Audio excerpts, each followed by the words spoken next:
Before World War II, there was another conflict that completely transformed the world.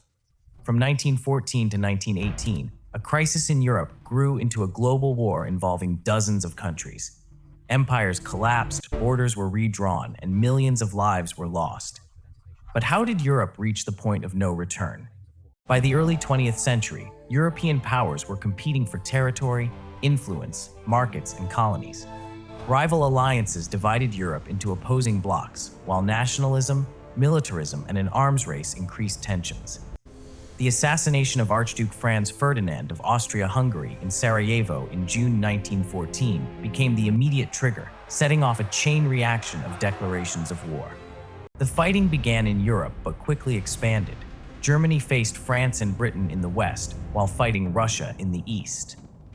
Years of trench warfare produced enormous casualties and little territorial movement on many fronts. In 1917, the United States entered the war, while revolution forced Russia to withdraw.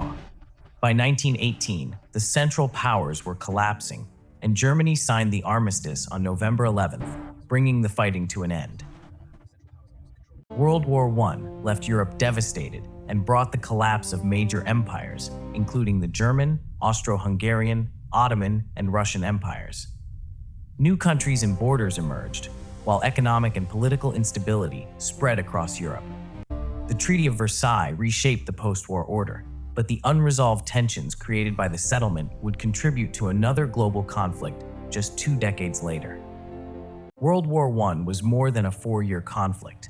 It marked the end of an old European order and the beginning of a new and uncertain era. Its political, economic, and social consequences continued to shape world history long after the guns fell silent. Understanding how World War I began and how it ended helps explain many of the events that defined the 20th century.